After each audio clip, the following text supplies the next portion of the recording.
بسم اللہ الرحمن الرحیم۔ ناظرین،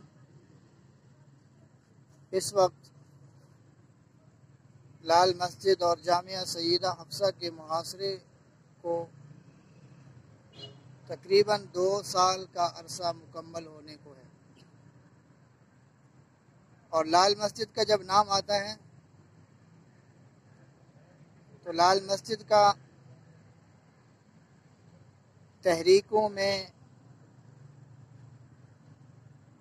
کردار مرکزی رہا ہے۔ ختم نبوت کی تحریک ہو، دفاع صحابہ کی تحریک ہو،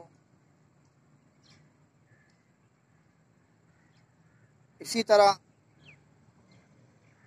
افغانستان میں اسلامی نظام کی تحریک ہو، یا پھر اصلاحی تبلیغی تحریکیں ہوں، مساجد اور مدارس کی تعمیر و ترقی کی تحریکیں ہوں، لال مسجد کا کردار مرکزی رہا۔ اور اس وقت لال مسجد کے حق میں اٹھنے والی آوازیں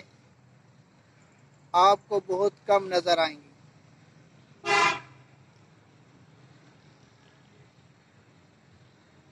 لال مسجد اور جامعہ سیدہ حفصہ کے محاصرے کی بنیادی وجہ شاید یہی ہے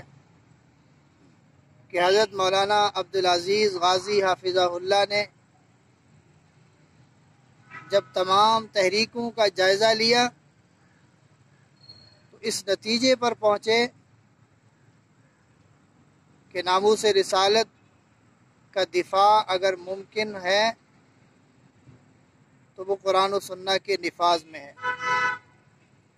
دفاع صحابہ اگر ممکن ہے تو وہ قرآن و سنہ کے نفاذ کے ساتھ ہی ہو سکتا ہے۔ اسی طرح مساجد اور مدارس کی حفاظت اگر ممکن ہے تو وہ قرآن و سنہ کے نفاذ کے بعد ہی ممکن ہے۔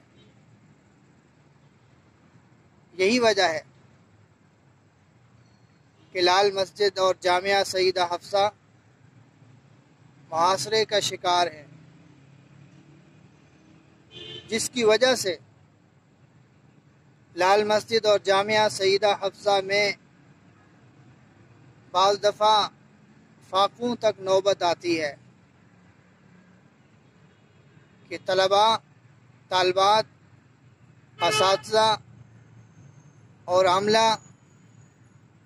انہیں فاقے کرنے پڑتے ہیں۔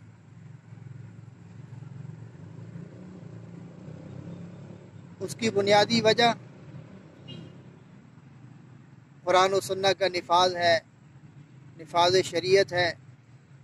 کہ حضور اکرم صلی اللہ علیہ وسلم نے جب ریاست مدینہ قائم کی تو جہاں جہاں فتوحات کیں وہاں قرآن و سنہ کو نافذ کیا، اور پھر صحابہ کرام رضوان اللہ تعالی علیہم اجمعین نے حضور کے بعد ایسا ہی کیا کہ جس علاقے میں جاتے، فتح حاصل کرتے، کنٹرول حاصل کرتے تو وہاں قرآن و سنہ کو نافذ کرتے۔ اور یقین کریں، قرآن و سنہ اگر نافذ ہو تو اللہ رب العزت کی آسمان سے رحمتیں برسیں۔ قرآن و سنہ اگر نافذ ہو تو اللہ رب العزت کی برکتیں نازل ہوں، اور آسمان اور زمین اللہ رب العزت کے حکم سے اس سرزمین پر مہربان ہو جائیں، اور قرآن و سنہ کے نفاذ میں امیر کا بھی فائدہ ہے، غریب کا بھی فائدہ ہے، آقا اور مولا کا بھی فائدہ ہے اور مزدور کا بھی فائدہ ہے، جہاں کسی کا استحصال نہ ہو، جہاں کسی پہ ظلم نہ ہو، جہاں کسی پہ زیادتی نہ ہو۔ اس وقت جتنے بھی طاغوتی نظام مسلط ہیں ان میں امیر کے لیے قانون اور ہے اور غریب کے لیے قانون اور ہے۔ امیر کے لیے اصول اور ہیں اور غریب کے لیے اصول اور ہیں۔ قرآن و سنہ امیر کو بھی اس کے حقوق مہیا کرتا ہے اور غریب کو بھی اس کے حقوق مہیا کرتا ہے، اور قرآن و سنہ کے نفاذ کی آواز ہر مسلمان کی آواز ہونی چاہیے۔ جس طرح مؤذن اذان دیتا ہے، اللہ اکبر اللہ اکبر، حی علی الصلاۃ حی علی الصلاۃ حی علی الفلاح حی علی الفلاح کی آواز بلند کرتا ہے، اگرچہ اس آواز پہ آنے والوں کی تعداد کم ہوتی ہے، لیکن آواز 14 صدیوں سے لگ رہی ہے، ہر مسجد میں لگ رہی ہے، 5 وقت لگ رہی ہے۔ اسی طرح